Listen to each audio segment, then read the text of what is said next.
They're moving off Zach Wilson. That's been reported. Do you think they look at Mike Correct. White? Do you look at Mike White and say, I'd give him a chance to be a starter? I would say based on the sample size that we've seen up to this point, I would answer that in the affirmative. I think Mike White is a quick processor. I think he knows where to go with the football. You rarely see him get stuck in the pocket. The ball comes out more often than not to the right receiver. We've seen how physically tough he is in the pocket, maybe at times to his own detriment. But when you're a pocket quarterback, you have to be that way. He's been pretty consistently precise with his ball location.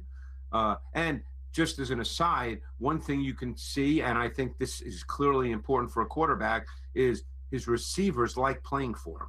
And again, that's not an X and O point, but you and I both know that that is critically important. Yeah. All right, let's go to the other New York quarterback. He's in a playoff race, Daniel Jones. Not a huge fan. I think 10, 15 years ago, I'd give him another year. But I don't see a lot of it. I don't know. What is the – I mean, would you give him an extension? Would you sign him to – what do you make of Daniel Jones? Well, I thought this past week's game was fascinating because this was the first time in a close game that Brian Daboll let Daniel Jones really drop back and throw it. I mean, he had 45 or 46 dropbacks in this game, in a close game. So it wasn't a function of they were behind and they had to throw. And I thought Jones played very, very well this past week. Now, your point is a good one. I don't think he's one of those special guys. He's an executor and a ball distributor. Now, he does have some movement skill, and he can run. He can give you the design run game. He does have some mobility. But you're right, there's no special quality. The issue you face, Colin, and you know this, is quarterbacks don't drop out of the sky. Right. So what do? If you're Brian Daboll, you can't really let him walk because at the end of the day, who's going to play quarterback for you? And that's the issue you face. So my guess is they will look to re-sign him. He's certainly not going to command the kind of dollars that the top quarterbacks make, but I think they would re-sign him. I don't have any inside information, but I think he's acquitted himself for the most part pretty well this year, and I'm very anxious to see him over these final two games because they matter for the Giants. And the fact that they let him throw the ball around this past week, I think that says something because you can always tell how a coach feels about his quarterback by how he uses him. And he let him open up and throw it this past week. All right, great point. Encouraging for the Giants. Okay, so it's Burrow hosting Josh Allen. We can start with Josh Allen. What do you see on tape with these two quarterbacks, two of the top 3 or 4 in the league? What does their recent performance tell you? Let's start with Josh. Well, I think let's do it this way. They're different. Burrow is a precision quarterback. Everything he does is subtle, nuanced, detailed. He's a precision quarterback. Josh Allen is not quite that guy. Josh Allen is a playmaker quarterback. Yeah. So they're different. So they're going to look different, and often the results are going to be different in how they play out.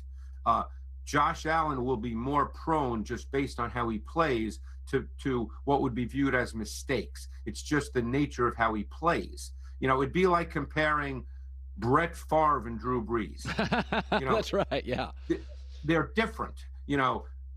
And Josh, I think in the last number of weeks, one of the things, forget about the interceptions. You can debate those forever. Every interception has to be looked at as an individual play. But I think Josh, over the last couple of weeks, has been a little too quick to abandon the pocket. And I think he needs to settle in the pocket and let the offense work and let the pass game work. They've started to incorporate Dawson Knox a little bit more by design, and I think that needs to continue. Okay. Keep in mind, he is not playing behind a real good O-line, and they do not have a really good overall receiving core. Okay, so let's talk Burrow.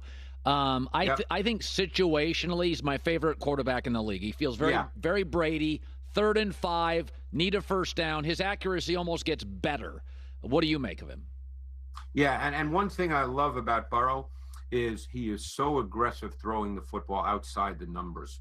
You know, when he has one-on-one and he sees it based on the coverage with either Higgins or Chase, he throws the ball outside the numbers. He gives his receivers a chance, and he's very, very accurate, as actually we're seeing right now. And I just love the aggressiveness. But I agree with you. He's very situationally aware. And, you know, I think that's innate. The other thing I really like about Burrow while you wouldn't call him a true second reaction runaround quarterback, he just has one of those innate DNA feels for how to move within the pocket and even outside the pocket when it's demanded. And he's a really, really good player. But his game is built, to me, on precision, subtlety, nuance, and detail. We do know, we saw this with Tampa a couple years ago, teams can scrap for a while, then get hot later in the year. Where I would push back on the Packers is they beat an awful Bears team, a bad Rams team, and were trailing badly early against Miami until Tua had a reported concussion.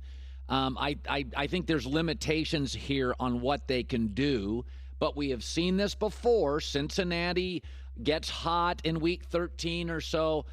They're on a 3-game heater, are the Packers. Do you see something on tape that is different than October 15th? Yeah, they're an interesting team to evaluate on tape, Colin, because they don't really make a lot of big plays on offense. That's right. Obviously, they have Aaron Rodgers, but this is a team that has evolved over the course of this season. They play with 2 tight ends, what we call 12 personnel, 1 back and 2 tight ends, about 30% of their offensive snaps. That's the second highest in the NFL. And I'm not sure people would be aware of that. They're not really an explosive passing team. Rodgers will certainly make great throws because he's capable of it. He made a few last week that were just ridiculous, and he can do that any given week. But this has not really been an explosive passing team throughout much of this season. Now, you could say it's the receivers. Obviously, Watson's had some moments. I guess as you and I speak now on Friday, we don't know if he's going to go on Sunday due to injury. He's had some moments, but overall, this team has been a little condensed offensively, and their run game has been kind of up and down. Some weeks it looks really, really good, and other weeks, like last week, they really couldn't generate much on the ground at all. Finally, Kirk Cousins. The defense, not Kirk Cousins, is the issue here. But, you've watched a lot of Kirk Cousins. He wins a lot of one-possession games. He is a professional quarterback. No question. What do you see a little bit with the Vikings? Yeah, I think, look, you and I both know that if Kirk Cousins goes up to Green Bay this week and they lose and he doesn't play well, the narrative that's been about Kirk Cousins for years will just be thrown right back out. And then I'm not here to judge whether that's fair or not. What I can tell you is the tape shows you that Cousins is a high-level distributor of the football. He's tough in the pocket. He knows where to go. He's not really a second reaction player, but he will stand and deliver, and he will take shots. And I guarantee that his O-line and his receivers appreciate that. He's one of those guys that when he ends up retiring, and whether he gets and wins playoff games, who can say? We don't know the answer to that. You're going to look back and say, Kirk Cousins had a pretty darn good career. Yeah. And he's just an efficient player. Every year there's an efficiency to his game. And I think he throws the ball a little better than people probably give him credit for. So your big play of the week includes him and Justin Jefferson, who's a remarkable player.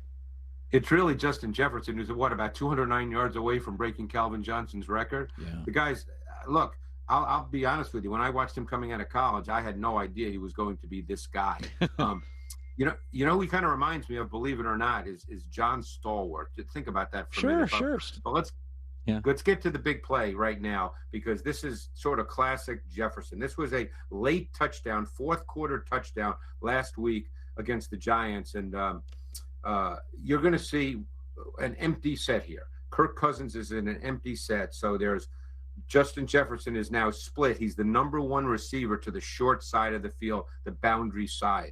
Now, the Giants here are going to play with 2 high safeties. They're going to play what we call 2-man coverage, man-to-man against all 5 receivers with 2 deep safeties. It's actually a good coverage against quality receivers. Dalvin Cook is going to run into the flat and bring his defender with him. Now, Jefferson is going to run a dig. Now, keep one thing in mind. When you play 2-man coverage, as a corner, you can undercut the route because you have a safety over the top, particularly an in-breaking route. And you see that right here. The corner undercuts the route because he knows he has a safety over the top. But Jefferson is so good. He beats both the corner and the safety with the move at the top of his route stem to provide a window for Cousins to deliver the football. And you can just see that here. Look at the shake, and he gets just enough space. I mean, that's just beautifully done. The thing that always stands out about him, first of all, he looks like he's 6'5", not 6'2" when I watch tape. And just his ability to change direction without slowing down. Yep. That's pretty remarkable for a man with that kind of body type. Greg Cosell, happy holidays. As always, you add insight to our audience and our show for curious football fans. Thank you so much. All right, Colin, happy New Year. We'll talk next week. All right.